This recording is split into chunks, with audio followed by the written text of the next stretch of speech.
Seeing as today is the baby that me and Craig created, and other people have put in as well on it, but it was a bit of an unknown, I think. Would you agree, Craig? We really didn't know how today would work, and it's gone beyond any expectation I had. Much, much better.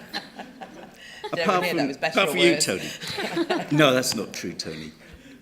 Something that David brought up in that opening speech, and I thought that was really taking the history way back, and I thought that was brilliant. When you were talking about faking it, and that was in the 18th century, and I just thought of all that stuff that I was seeing in the Sun, the Mail, about disabled people going down, not venture playgrounds, on fun fairs, and, they're on £200 a week disability benefits. So that thread, that history is just carrying on and on and on, and it's just really good to remember that actually some things change, but they don't change that quick, and the same fights go on and on. So I thought you really you started off the perspective of the day in a very long-term view, which was good. Then there was something that came up just with some comment that someone made to me. It made me think we have to tread very carefully, however difficult or however much it feels imposed, the term diversity, and how much it feels like it's boxing us in, homogenising us. It feels like it is something that gives an understanding that we aren't on a level playing field. If we take that away, will people start to say, well, then it's a level playing field, problem sorted? And I think you said, Gary, you met a couple of people who worked when the Disability Rights Commission was going, a couple of women at the ICA in London about maybe 8-9 years ago.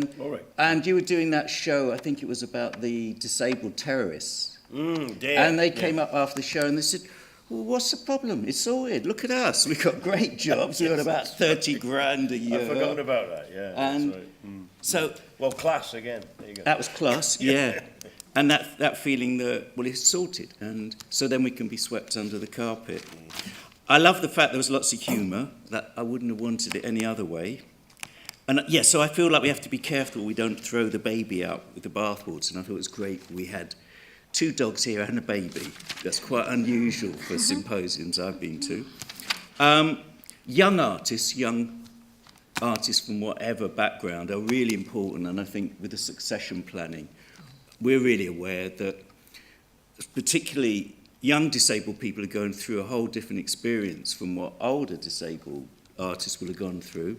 They've not gone through segregated education, they're not being defined as disabled people within so-called inclusive education, and then finding out that the world isn't quite like the one that was made up for them in school, or they find it out during school. So that's very important for the future.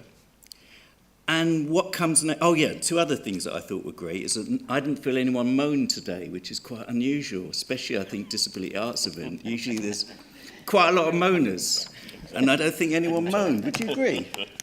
Well, I'm going to in a minute. Did anyone moan? Time, mate. Okay, great.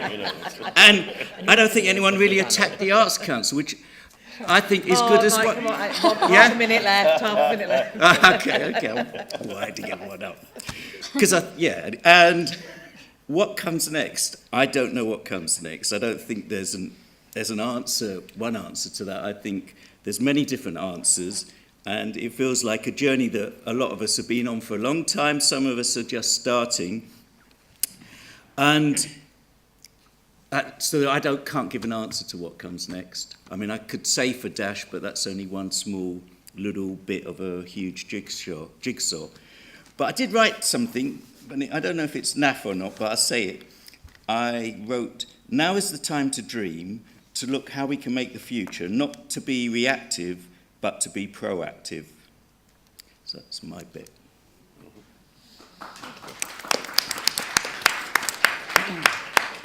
Thanks, Mike. And finally, Amanda.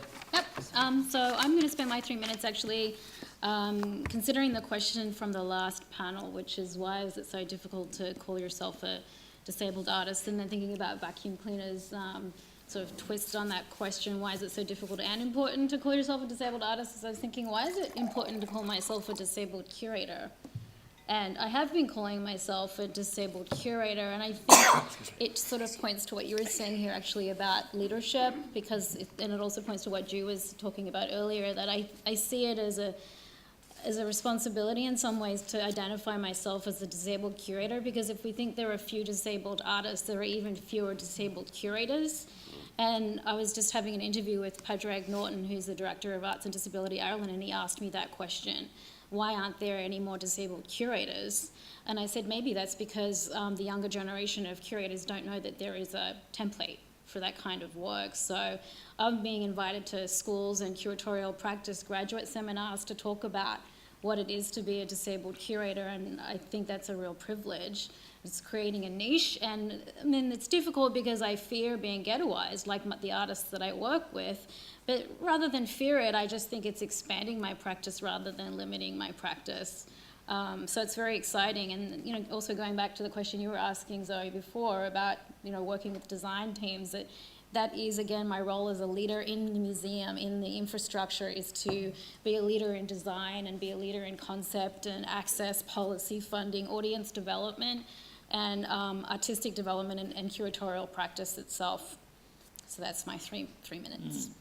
Okay, no, thank you very much. I'm a bit conscious of time, so have we got any questions from the